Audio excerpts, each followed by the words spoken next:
Sometimes I wonder how different my life would have been if my dad hadn't died that spring morning. I was only 6, but I remember it as if it happened yesterday.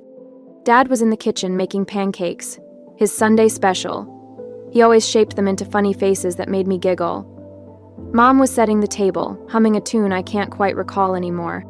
"Aria, princess, come help your old man flip these masterpieces," Dad called out, waving his spatula like a magic wand.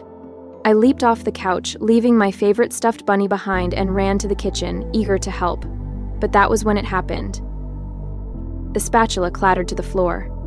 Dad clutched his chest, his face twisting in agony. The rest was a blur. Flashing ambulance lights, cold hospital corridors, and Mom's uncontrollable sobbing. Just like that, he was gone. Our house, once filled with laughter and warmth, became an empty shell. Too big, too quiet. Mom didn't grieve for long, though. A few months later, she met Richard at a community support group for widowed parents. He seemed nice enough. Tall, with kind eyes and a gentle smile that reminded me, just a little, of Dad. Within a year, they were married and he moved into our home. I was still struggling to adjust to having a new father figure. When Mom dropped another bombshell, she was pregnant. I remember how her face glowed with excitement as she shared the news. "Aria, sweetheart, you're going to be a big sister," she announced, her hands cradling her belly. I forced a smile, but deep down, something inside me shifted. I was 8 when Tommy was born, and that's when everything changed. Mom quit her job as an elementary school teacher to take care of him. "Tommy needs me," she'd say whenever anyone questioned her decision. These early years are crucial for a child's development. I wanted to ask about my early years. Had they not been crucial too? Had I not needed her just as much? But the words lodged in my throat. Instead, I watched as Mom's world slowly shrank until it revolved entirely around Tommy. She'd forget to pack my lunch, then act surprised when I mentioned I was hungry at dinner. "Oh, I'm sorry, sweetie," she'd say distractedly, already turning back to Tommy. "I was so busy with his doctor's appointment today." It wasn't just once or twice. It became the new normal. Richard noticed. I'd catch him watching Mom with a worried frown as she fussed over Tommy, completely oblivious to my existence. One evening, as I sat alone doing my homework, Richard pulled out the chair beside me. "You know, Aria," he said gently, pointing at my math problems, "sometimes people get so caught up in one thing that they forget to see what else they might be missing." As Tommy grew older, the tension in our house became impossible to ignore. Richard tried talking to Mom countless times about her obsession with Tommy, but every conversation ended the same way, with Mom getting defensive and angry. I remember one particular dinner when Richard brought it up again. Tommy, now 5, was pushing his food around his plate while Mom hovered over him, coaxing him to take just one more bite. "Sarah," Richard said, putting down his fork, "we need to talk about this. You can't keep hovering over him like this. He needs to learn to do things on his own." Mom's face hardened instantly. "What are you trying to say? That I'm a bad mother?" "That's not what I meant, and you know it," Richard replied, his voice calm but firm. "But you have 2 kids, not 1, and a husband, too, by the way."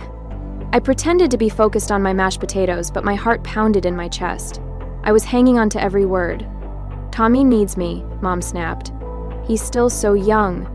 "I was young, too," I muttered under my breath. But nobody heard me. Nobody ever did.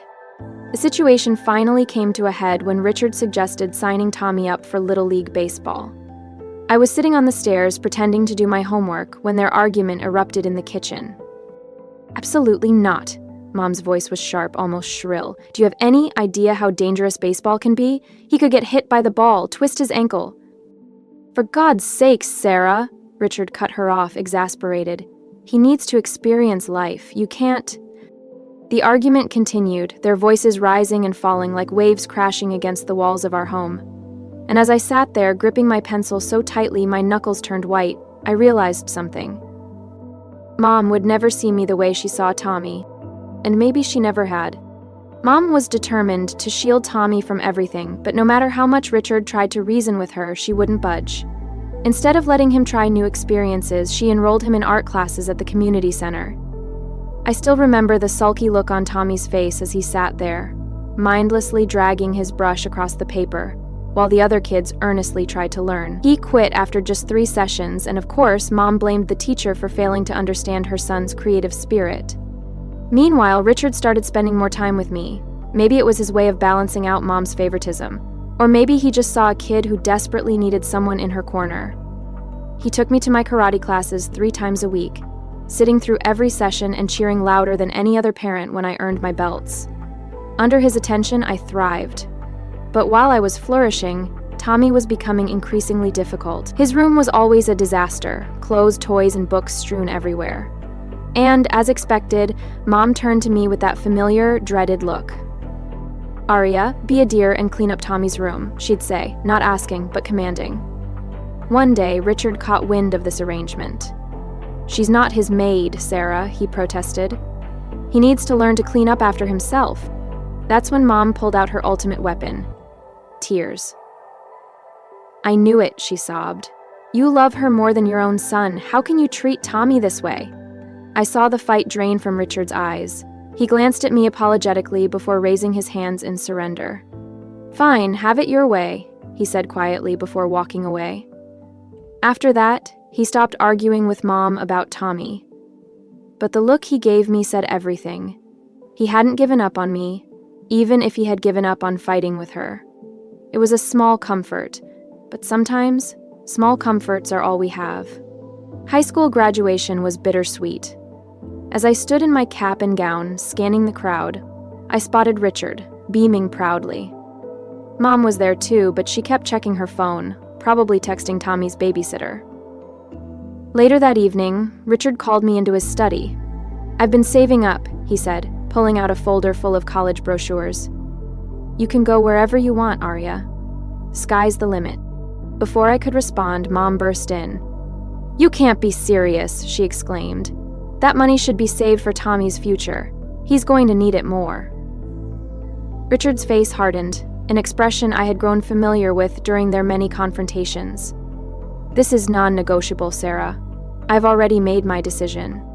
In the end, I chose Marshall University in West Virginia, far enough to start fresh but close enough to visit occasionally. The day Richard helped me move into my dorm, Mom didn't come. Tommy had anxiety about her leaving, and as always, he came first. College was exactly what I needed. For the first time, I felt free from the shadow of being the less favored child. I called home weekly, but my conversations were mostly with Richard. Mom was always too busy with Tommy. "Your brother's going through a difficult phase," Richard explained during one of our calls. His voice sounded tired. "He's hanging out with kids from the wrong side of town. I tried getting him involved in some after-school programs, but your mother—" "Let me guess," I interrupted. "She said you were being too hard on him." "Exactly. She called me a tyrant for suggesting he might need some structure," Richard sighed. "She says I don't understand how sensitive he is. As Tommy's behavior worsened, my visits home became less frequent. When I did visit, he barely acknowledged me, holed up in his room with his video games. The few times I caught a glimpse of him, he looked pale and angry, his eyes glued to various screens." After graduation, I landed a job at DOE in their consulting division. I stayed in West Virginia, building my career, while watching from afar as my brother spiraled deeper into his self-imposed isolation. During one of my rare visits home, I found myself standing outside his bedroom door. Taking a deep breath, I knocked softly. "Tommy, want to grab lunch? My treat." All I got in response was the sound of gunfire from whatever video game Tommy was playing. Mom, passing by in the hallway, just shrugged. "He's not feeling social today. He's very stressed, you know." The contrast between our lives couldn't have been starker.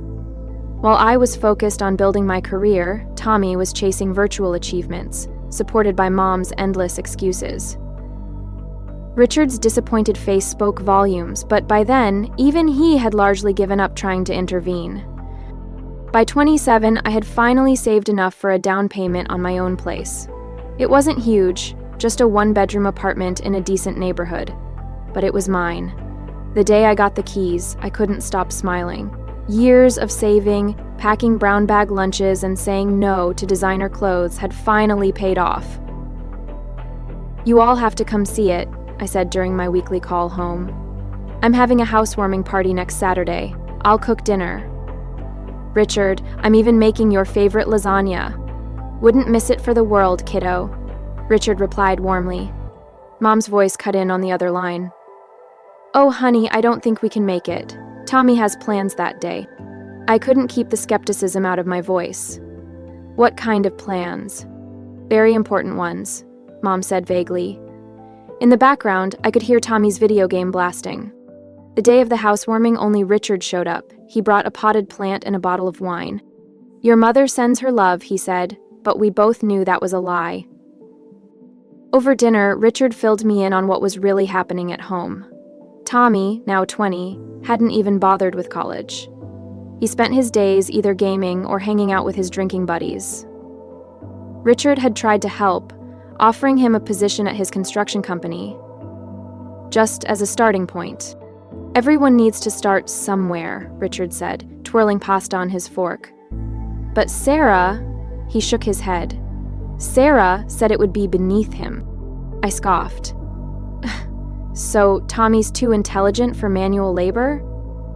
Too intelligent to work, but not too intelligent to mooch off his parents?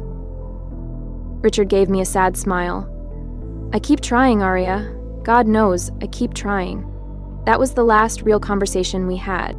2 years later, I got the call that changed everything. Richard had collapsed at work, a massive heart attack. Just like my father.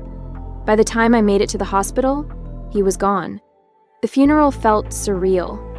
Mom put on quite a show, sobbing dramatically and telling anyone who would listen what a wonderful husband Richard had been.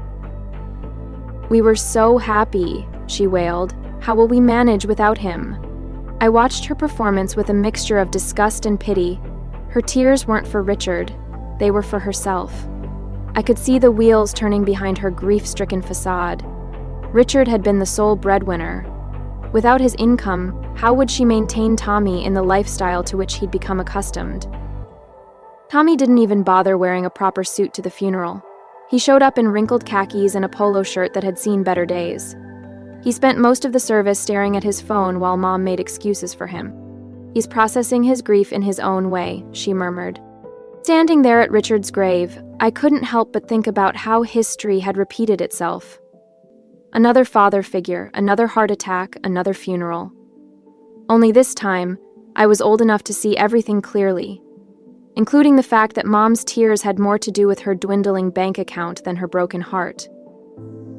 A year after Richard's death, I had mostly lost touch with Mom and Tommy. What little I knew came from Aunt Linda's occasional calls. They're getting by on Richard's savings, she told me. Your mom sold his Chevrolet last month. The tools from his workshop went before that. I tried not to care, I really did. But when Mom's number flashed on my phone one Tuesday evening, and despite everything, my heart still skipped a beat. Aria? Her voice sounded smaller than I remembered. I need you to come home, please. Something in her tone made me book a flight for the next day. When I pulled up to our old house, I barely recognized it. The once pristine lawn that Richard had meticulously maintained was now overgrown with weeds. The paint peeled from the window frames, and one of the shutters hung crookedly. But the house wasn't the only thing that had aged poorly. Mom opened the door and I had to suppress a gasp. The vibrant woman I remembered had been replaced by someone who looked 20 years older than her actual age. Deep wrinkles lined her face, and her once perfectly colored and styled hair now showed stark gray roots. Come in, she said, leading me into the living room.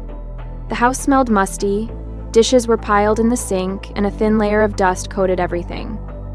This, from the woman who used to make me rewash plates if she spotted a single water spot. Mom, what's going on? I asked, settling onto the couch. A spring dug into my thigh. Another thing Richard would have fixed immediately. She broke down almost instantly. We're running out of money, Aria. My pension barely covers the utilities and the savings. She twisted her hands in her lap. They're almost gone.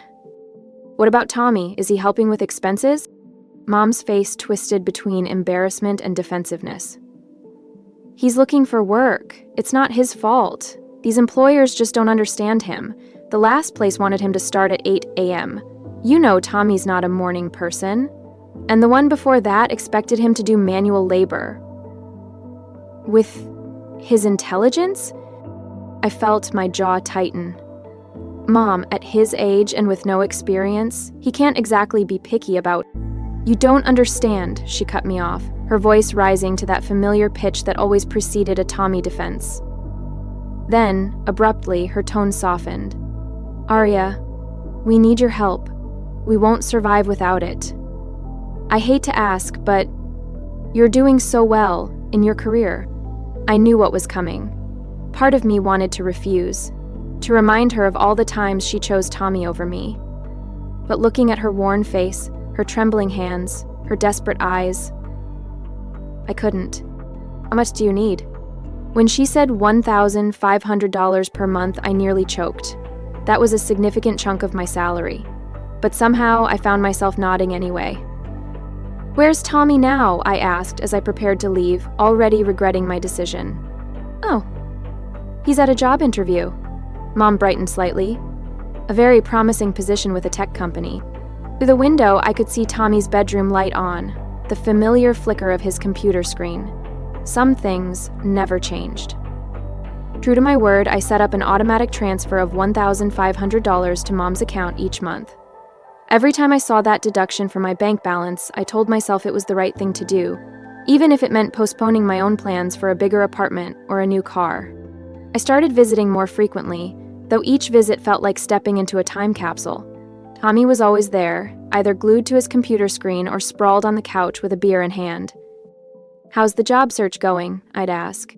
Mind your own business, he'd snap, or sometimes he'd just grunt and turn up the volume on his game. During the holidays, I couldn't stand seeing the living room in such disrepair. The wallpaper was peeling, and a water stain marred the ceiling. Something that would have driven Richard crazy. So, I spent my Christmas bonus hiring contractors to fix it up. When Mom sprained her ankle in February, I called to check on her. Oh, it's not so bad, she said, though I could hear the pain in her voice. Is Tommy helping you? He's busy with some online interviews. Through the phone, I could hear the unmistakable sound of video game gunfire in the background. Sighing, I hired a home health aide. It was easier than expecting Tommy to step up. Some things never changed. The next day, the money I had been saving for a vacation went to cover the home health aide's wages for the next 3 weeks. Then came the day I walked into the house and found a stranger sprawled across our sofa. She looked like she had stepped straight out of a reality TV show. Fake nails that could double as weapons, heavy makeup, and clothes that left little to the imagination. She was scrolling through her phone, surrounded by empty chip bags and soda cans. Who are you? I asked, though a sinking feeling in my stomach told me I already knew the answer. Tommy emerged from his room. This is Candy, he announced. My fiancée, she lives here now. Candy didn't even look up from her phone, just popped her gum loudly. I watched in disbelief as she reached into the grocery bag I had just brought in and helped herself to the premium cookies I had bought for Mom. Nice to meet you too, I muttered under my breath. Later that evening, I called Mom to get her take on the situation. Oh, Aria! She sounded more animated than I had heard her in months. Isn't it wonderful? Tommy's finally settling down. Candy's been such a good influence on him. He hasn't gone out drinking with those awful friends in weeks. That's because she's drinking all my imported beer at home, I thought, remembering the empty bottles I had spotted in the recycling bin. But I held my tongue. And he's talking about getting a job, Mom continued excitedly. Candy's cousin knows someone at a tech startup. Tommy says it could be his big break. I made a non-committal noise, thinking about the dozens of big breaks Tommy had talked about over the years. But Mom was so happy, living in her bubble of perpetual hope, that I didn't have the heart to burst it. My next visit home started like any other. I juggled grocery bags as I pushed open the front door, only to stop dead in my tracks. The house looked like a tornado had torn through it. Dirty dishes piled high in the sink, takeout containers were scattered across every surface, and clothes were strewn about the living room floor. Candy lay sprawled on the couch, her perfectly manicured nails tapping away at her phone screen. She didn't even look up as I set down the groceries. You know, I said, my voice sharp, you live here, rent-free, eating food that I pay for. The least you could do is wash a dish or two. She looked up slowly, a smirk playing across her heavily glossed lips. "Who do you think you are to come in here giving orders? This isn't your house." "I grew up here," I shot back. "You're just a guest." That's when she laughed, a harsh, triumphant sound that made my skin crawl. "Oh, honey, you've got it all wrong. This house belongs to Tommy now. Your mom signed everything over to him. There's a will and everything." I found Mom in the kitchen, organizing coupons she never used. "Is it true?" My voice sounded strange, even to my own ears. "Did you make a will leaving everything to Tommy?" She wouldn't meet my eyes at first, fiddling with the papers in front of her. Then, something seemed to harden in her expression. "Yes," she said flatly. "It's true. I don't understand," I whispered. "I'm the one helping you. I'm the one sending money every month. Tommy doesn't work, doesn't contribute anything. Don't you dare talk about your brother that way." Mom's voice rose sharply. "You don't understand him. You never have." "Understand what? That he's a parasite? That he's perfectly content to live off my money while his girlfriend trashes our home?"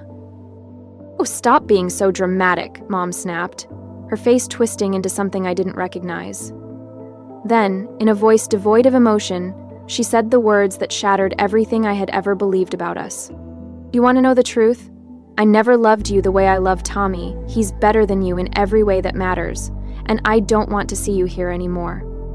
The words hit like physical blows. All these years I had told myself that Mom did love me, she just showed it differently. That, somewhere beneath her obsession with Tommy, she cared about me too. Now, I knew better. I turned and walked out, Candy's triumphant laughter following me down the hall. 21 years of hoping, of making excuses, of trying to earn my mother's love. All of it ended with the quiet click of the door closing behind me. The drive home from Mom's house was a blur. I don't remember the 4-hour trip, don't remember climbing the stairs to my apartment, don't even remember sitting down on my couch. But I do remember the moment of clarity that came as I stared at my phone's banking app, my thumb hovering over the transfer settings. For the first time in my life, I made a decision that wasn't about pleasing my mother. I canceled the payments. For the past year, I had been sending $1,500 every month to Mom's account through an automatic transfer. My finger hovered over the screen for a moment before I decisively clicked, "Cancel recurring payment." For the next few weeks, I threw myself into work, trying to ignore the sudden hole in my budget. But instead of feeling like a burden, it felt like an opportunity. I started researching investment options for the money I had been sending home. Maybe I could finally start saving for a house of my own. A real house, not just an apartment. Then, exactly 1 month after my last visit home, Mom called. The money didn't come through, she said without preamble. "No hello, no how are you. There must be some mistake with the bank." "There's no mistake," I replied, surprised by how steady my voice was. "I canceled the transfers." A stunned silence filled the line before she exploded. "You what? How dare you? After everything I've done for you?" I actually laughed at that. "Everything you've done for me? Like what, Mom? Forgetting I exist? Forcing me to be Tommy's maid? Telling me you never loved me?" "That's different," she snapped, slipping into her familiar Tommy defense voice. "You know I was upset, but you can't just stop helping us. We're counting on that money. Tommy and Candy are planning a vacation to Cancun." "They need a vacation," I interrupted, my voice rising. "Tommy needs a vacation from what exactly? Playing video games? Drinking beer?" "Let me tell you something, Mom. Tommy doesn't need a vacation. He needs a job." "How dare you speak about your brother that way? You're just jealous because..." "Because what?" I cut her off. "Because you left everything to him? Fine. You made your choice. Now he can take care of you." "You ungrateful, mercenary little..." The rest of her tirade dissolved into a stream of accusations and demands. I let her rant for a moment before speaking again. "Goodbye, Mom. Don't call me again." I blocked her number before she could respond. But Mom wasn't done. Over the next few weeks, the messages poured in through every possible channel. Facebook posts about how she was struggling to pay bills. Instagram comments about what a terrible daughter I was. emails detailing all the supposed sacrifices she had made for me, most of which I couldn't remember ever happening. Tommy joined in too, sending aggressive texts about how I was destroying the family. "Mom's crying because of you," he wrote. "You better start sending money again or else." I blocked him too, but not before replying, "Here's a crazy idea. Try getting a job." Even Candy tried reaching out, through LinkedIn, of all places, with a long dramatic message about how I was breaking my poor mother's heart and how Tommy was simply too sensitive to handle the stress of work right now. I had to admire her creativity at least. It's been 6 months now. I don't know how they're doing, and for the first time in my life, I don't feel guilty about that. Maybe they've finally realized that Tommy needs to support himself. Maybe they're still waiting for me to cave and start sending money again. Maybe they found someone else to manipulate. The truth is, I don't need to know. What I do know is that the $1,500 I used to send them every month has gone into a down payment fund for my own house. I know that I sleep better at night, no longer awakened by angry messages or guilt-tripping calls. I know that Richard would be proud of me for finally standing up for myself. The other day I drove past a construction site and saw a "now hiring" sign. For a moment I thought about taking a picture and sending it to Tommy, but then I just smiled and kept driving. Their problems aren't my problems anymore. Finally, after all these years, I'm free. If there's one thing I've learned, it's that love should never be begged for. I spent years trying to earn my mother's love, sacrificing my happiness, my money, and my self-worth, only to realize that some people will never see you the way you wish they would. To anyone struggling with toxic family dynamics, you are not responsible for fixing people who refuse to change. Walking away doesn't make you selfish, it makes you strong. Put yourself first, set boundaries, invest in your own future. Because sometimes the best thing you can do is let go and finally choose yourself.